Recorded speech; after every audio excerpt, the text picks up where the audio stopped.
socialistas, porque estoy convencida que no tienen idea de lo que es comunismo ni tampoco socialismo. Cuando un millennial nos dice que quiere socialismo, nunca nos dice realmente qué es lo que quiere, cómo ambiciona que ese gobierno va a funcionar. No tiene idea de cómo van a funcionar las medidas políticas y económicas. Por eso se me ocurrió hacer socialismo para millennials. Bienvenidos. Vamos a arrancar desde la era industrial, cuando en el siglo XIX empiezan un montón de pensadores a pensar cosas que se denominaron como la filosofía socialista. Entre ellos estaba Giuseppe Mazzini. No digas tú, di nosotros. Esta visión de que renunciar al yo era lo mejor que le podía pasar a la sociedad. También Pierre-Joseph Proudhon, que dijo, la propiedad es robo. Estos dos contemporáneos inspiraron a Carlos Marx y a Federico Engels. Carlos Marx y Federico Engels se conocieron en 1843, 5 años antes de que escribieran el Manifiesto Comunista. Carlos Marx, hijo de padres judíos que dejaron la religión judía y se convirtieron al protestantismo, fue expulsado de Alemania, de Francia, de Bélgica, hasta que finalmente se va a Inglaterra. Y en Manchester, junto con Federico Engels, un burgués, un hijo de industriales, ellos dos pues hacen el Manifiesto Comunista y describen el capital. Cosas interesantes, Carlos Marx trabajó muy poco en su vida y a la edad que yo tengo, 31 años, se retiró para ser un mantenido de Federico Engels por el resto de sus días. Vivió en Soho, Inglaterra, todo ese tiempo y después de los 31 años nunca más volvió a trabajar. Estos dos personajes creyeron que habían descubierto el agua azucarada y que la época que estaban viviendo era una época única en la humanidad. Dicho en las palabras del mismo Carlos Marx, de este libro, The Politics Book, comunismo es el enredo de la historia resuelto. Para ellos el comunismo venía a resolver todas las luchas históricas. Según Marx y Engels, después de ellos la historia no volvería a ser la misma. Pero pensemos un poco en cuál era el mundo industrial en el que se movían Carlos Marx y Federico Engels. Para empezar, la filosofía que estos dos señores hicieron estaba inspirada para Alemania e Inglaterra, países industriales que tenían una gran industria que estaba cada vez más creciendo, no para países agrícolas. Y resulta que ni Inglaterra ni Alemania pusieron jamás en práctica las teorías de Marx ni de Engels tampoco. Quienes las pusieron en práctica fueron países agricultores que no contaban con las particularidades que Carlos Marx decía deberían de ser lo primero que debería haber, que es capital, manufactura e industria. En los países que más adelante vamos a ver, nos vamos a dar cuenta que no se puso en práctica. Además de esto, pensemos un poco en el mundo de estos dos señores.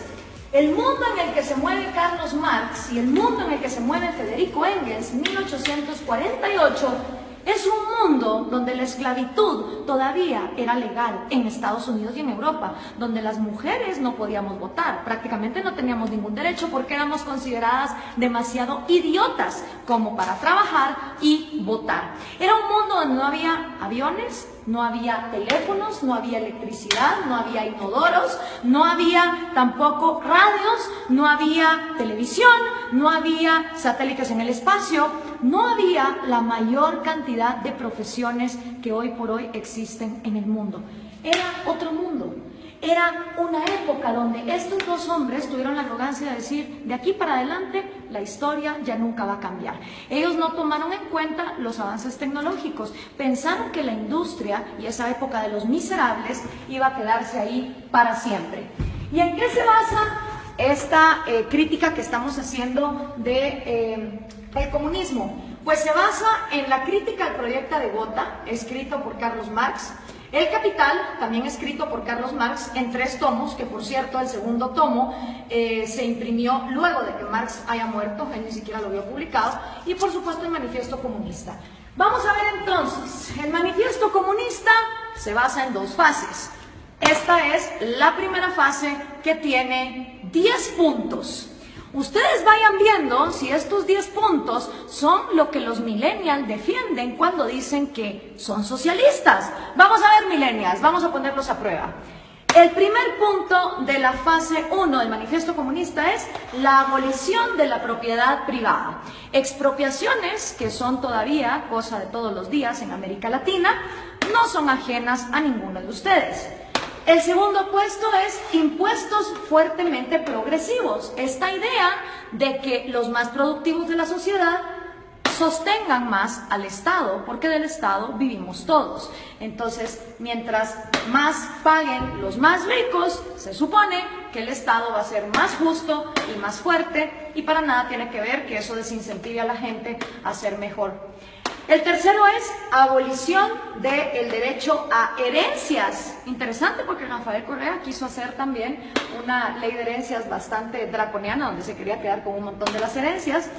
El cuarto es confiscar la propiedad a emigrantes. Interesante que lo primero que hacen los regímenes socialistas y comunistas es no dejar que venga inversión extranjera, porque supuestamente en el himno socialista todos los obreros se van a agarrar de las manos, pero para lo que se trata de comercio todos somos enemigos.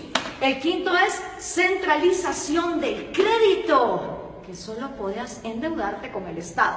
La sexta es centralización de los medios de comunicación y transporte. ¿Les suena familiar? Prácticamente en toda América Latina, los regímenes del socialismo del siglo XXI han acaparado los medios. Expansión de empresas estatales. El Estado lo puede hacer todo mejor, porque el Estado es más inteligente que todos los individuos en sociedad. Distribución igualitaria del trabajo, que trabajen igual los más capaces que los menos capaces, los más talentosos que los menos talentosos. Combinar agricultura con industrias manufactureras. Y por último, educación gratis, y esto va a escandalizar un montón a los progres. Carlos Marx estaba a favor del trabajo infantil. Sí, señoras y señores, para Carlos Marx la educación debía ser gratis. Mentira, nada es gratis, todo lo paga alguien, pero como el Estado lo iba a expropiar todo, la educación entonces sería gratuita para que fuera combinada con producción industrial. Es decir, que los niños desde que están estudiando trabajaran. Así que memorícense bien esta fase 1, porque esta fase 1 es la que han implementado todos los países que han tratado de llevar a cabo la agenda marxista. ¿Les suenan familiares estos 10 pasos? Siguen vivos, a pesar de que el mundo de Carlos Marx era un mundo en 1848, estos 10 pasos se siguen dando en América Latina. Esta fase 1 para Carlos Marx es la fase socialista. Cuando se completen estos 10 pasos es cuando entonces uno está viviendo en socialismo, pero aún no se ha llegado al comunismo. Por eso le pregunto a los millennials, cuando ustedes se dicen socialistas, ¿se refieren a estos 10 pasos, millennials? ¿O a cuántos? ¿A 6? ¿A 4? ¿A 2? ¿A cuántos de estos pasos es a los que ustedes se refieren cuando se llaman socialistas?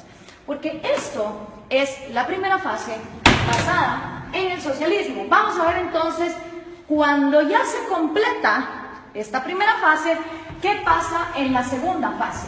Entonces viene ya la fase 2, donde viene la nueva sociedad y el nuevo hombre. Según Carlos Marx, cuando estos 10 pasos se completan, automáticamente va a surgir un nuevo hombre, un hombre iluminado, un hombre que ya no va a pensar en sí mismo, que todo se lo va a deber a su sociedad. En este nuevo mundo, que es la fase 2, la que Marx llama comunismo, ¿sí? Esta ya es la fase del comunismo. Con el nuevo hombre ya no existen dos cosas. No existe el Estado, es decir, se abolió el gobierno, ni tampoco existe el dinero, ni tampoco existe la propiedad privada. Estas 3 cosas son las que dejan de existir en la fase 2, que es la fase del comunismo, con un nuevo hombre, un hombre iluminado, un hombre que ya no piensa en sí mismo. Marx nunca dijo cómo en el cerebrito de este hombre iban a dejar de existir sueños propios, necesidades propias, anhelos, talentos. Él nunca lo explicó. Para él, de manera mágica, después de que la fase 1 fuera completada, se pasaba automáticamente a la fase 2, donde este hombre nuevo iba a trabajar a la par de hombres más mediocres y menos talentosos, pero siempre recibiendo lo mismo. ¿Y cómo iba a funcionar la distribución de productos. Bueno, pues iba a haber un gran almacén y en este almacén la comunidad, ya sin Estado, ya sin gobierno, ya sin dinero, te iba a proveer a ti de todos los productos y servicios que tú ibas a necesitar. Entonces todas las personas, no importa sus talentos, iban a llegar a intercambiar. Si por ejemplo producían yesos, pues un yeso por 1 kilo de arroz. Y decía Marx que suponiendo que este hombre, en lugar de producir un yeso, hubiera producido 3 y este solo hubiera producido 2, en esta segunda fase, este hombre que produjo 3 yesos, no le iba a importar recibir también 1 libra de arroz para compararse con este. Según Marx, iba a llegar un momento donde el más talentoso y el que más trabajaba no le iba a importar recibir igual que el que trabajaba menos y el que era más mediocre. Ahora veamos, ¿se cumplió esta fase 2? ¿O qué es lo que ha pasado en la historia de la humanidad con la gente que ha llevado a cabo la agenda marxista? Bueno, pues los primeros que trataron de llevar a cabo la agenda marxista fueron Trotsky, Stalin y Lenin. 70 años después del manifiesto comunista, ellos son los primeros en poner en práctica la teoría marxista, cuando en 1918 deciden cortarle la cabeza a los sanguinarios explotadores, y de verdad que lo eran, de la dinastía Romanov, que era la monarquía que imperaba en Rusia. 2 errores. Primero, Marx escribe una teoría para Inglaterra y Alemania, que su problema no era, digamos, el de una monarquía que incentivara la agricultura, sino que eran países industriales. Rusia era feudal, bastante feudal. Estas 3 personas entonces ponen los primeros 10 pasos de Carlos Marx en marcha y llegaron a la fase 2, llegaron a este gran almacén. Realmente no. Ni se abolió la propiedad privada, ni se abolió el dinero, y el Estado, en lugar de aniquilarse, se fue volviendo más y más grande hasta volverse totalitario. ¿Y entonces qué pasó? En toda Unión Soviética se desplegaron los gulags. Cada uno de esos puntitos rojos que ustedes ven ahí son los gulags, los campos forzados de trabajo. Claro, desgraciadamente en esa época no había Twitter, no había Facebook, no había Instagram, entonces era muy difícil tener récords de las atrocidades y las violaciones a los derechos humanos que se daban en estos campos de concentración en condiciones de temperatura bastante salvajes y teniendo a la gente hasta lo último en el punto de inanición. Y para darles un ejemplo concreto, aquí hay una foto del Gulag de Ucrania, que era una parte fundamental para el sustento económico del Imperio Soviético, ya que producía 80% del carbón, 85% del hierro y el 70% de los metales. ¿No les suena familiar Venezuela? A ustedes que con el petróleo los tienen similar así. Después de la Unión Soviética, y que ojo, nunca se llegó a la fase 2 de comunismo, podemos decir entonces que lo único que hubo en Rusia fue socialismo, porque nunca se llegó a la fase 2. El siguiente sanguinario que quiso poner a prueba el comunismo fue Mao Zedong en China. En 1948 entra el Ejército Rojo y Mao hace su propio experimento, con 2 atrocidades que aniquilaron a más de 60 millones de personas, que fueron el gran salto adelante y la revolución cultural, que básicamente era una manera de implementar los 10 pasos del manifiesto comunista y que llevaron al peor genocidio que la humanidad jamás ha visto. Y por supuesto, esta idea se trae a casa, y los primeros en traer la casa en su propia versión de Trotsky, Stalin y Lenin son el Che Guevara, Fidel Castro y Camilo Cienfuegos. Cosa interesante, Camilo Cienfuegos y Trotsky, siendo los intelectuales más moderados de este movimiento, fueron asesinados, este por Stalin y Camilo por Fidel Castro. Hasta en eso se parecen estos modelos, donde tenemos sanguinarios que traicionan a sus propios amigos cuando no se vuelven tan pues crueles y dictadores como ellos. Ahora veamos la línea. Entra Fidel Castro a Cuba y obviamente Fidel Castro sigue influyendo en la región. Aquí lo tenemos con Evo Morales y con Hugo Chávez, que traen el refrito, el socialismo del siglo XXI. La misma idea, los mismos 10 pasos, la misma utopía, llegar al gran almacén donde hasta el talentoso iba a renunciar por el mediocre. Y esto se sigue pasando. Aquí está Hugo Chávez con Kirchner, Néstor Kirchner y con Lula da Silva. Y por supuesto sus nuevos reciclados, Dilma Rousseff, que acaba de ser destituida, Mujica, Cristina Kirchner con Hugo Chávez. Si podemos ver, la línea es directa, las ideas son las mismas, es la misma receta y el resultado es el mismo. Entonces, ¿por qué los millennials insisten en ser socialistas? No me cabe la menor duda que es porque no conocen su historia, no tienen idea de lo que significa el socialismo, ni tampoco tienen idea de que el comunismo llega hasta una fase 2 que nunca antes se ha dado. Veamos algunos resultados por acá.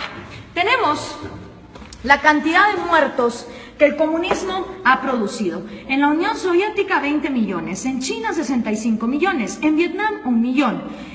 En Corea del Norte se calcula, porque obviamente no se sabe, 2 millones, en Camboya otros 2, en Europa del Este 1 millón, en Latinoamérica 150.000, en África 1.7, en Afganistán 1.5, para llegar a 94.3 millones, según los datos estadísticos de los mismos gobiernos. ¿Y quiénes han intentado el proyecto comunista? Nada más y nada menos que la mitad del territorio del mundo. Entre los países que han intentado el proyecto comunista están la Unión Soviética, Ucrania, Bielorrusia, Azerbaiyán, Georgia, Turkmenistán, Uzbekistán, Armenia, Kazajistán, Kirguistán, Letonia, Lituania, Moldovia, Estonia, China, Vietnam, Laos, Alemania Oriental, obviamente.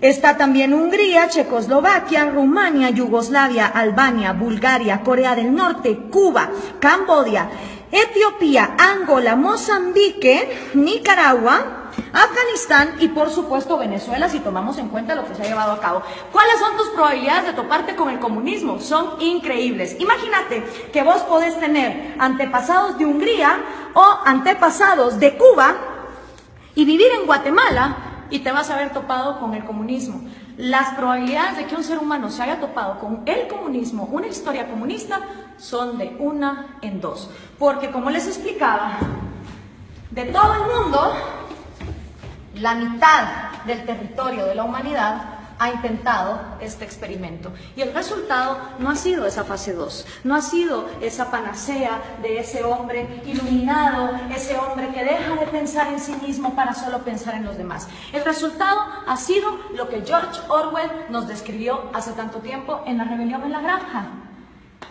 Los humanos en el poder se vuelven los cerdos y para los cerdos hay todo, mientras que para el resto de animales no hay nada. En lugar de llegar a la fase 2, se llega a un lugar donde la burguesía son los nuevos, ya sean los Stalin, ya sean los Mao, ya sean los Castro, ya sean los Morales o los Chávez. Solo ellos se vuelven la burguesía, solo ellos se vuelven la élite, a costa de que todos los demás estén bien jodidos. Pero, ¿dónde se ha vivido comunismo? ¿Dónde ha habido igualdad? Pues miren, un lugar en el planeta donde hubo igualdad de miseria fue en los campos de concentración de Alemania. Porque ahí, como ustedes se pueden dar cuenta, todos eran iguales, iguales de miserables. Obviamente ahí no había propiedad privada, no había dinero, era la panacea. Y Viktor Frankl, que no se lo contaron, él lo vivió, él estuvo en un campo de concentración, uno de los psicólogos más reconocidos del siglo XX, hizo un llamado muy interesante. Everything can be taken from a man. Cualquier cosa puede ser tomada de un hombre, excepto por una. La última de las libertades del hombre. Exigir la actitud que uno va a tener en cualquier set de circunstancias para escoger uno su propio destino. Quiero hacer énfasis en esta frase porque lo que está aquí diciendo Viktor Frankl es que la mayor libertad del hombre reside que aunque esté en estas condiciones, uno va a decidir con qué actitud va a enfrentarse a la vida. Pero ¿qué podía saber Carlos Marx de estas cosas? Regresemos a 1848, ni siquiera Freud, con su psicoanálisis, que ya está bastante desprestigiado, había empezado sus estudios. Tampoco Darwin. Se creía que la histeria de las mujeres se podía quitar con electroshock. La psicología estaba en pañales. ¿Qué sabía Carlos Marx del cerebro humano? ¿Qué podía saber Carlos Marx acerca de un hombre nuevo que tuviera en su cerebro la capacidad de dejar de pensar en sí mismo? Hablemos entonces de sus predicciones, que fueron completamente nefastas. La primera predicción de Marx: va a haber más países comunistas que no comunistas. No se cumplió. Hoy hay más países excomunistas que actualmente comunistas. La segunda predicción de Marx: la máquina va a acabar con el proletario y el proletario va a vivir en la miseria. Tampoco se cumplió.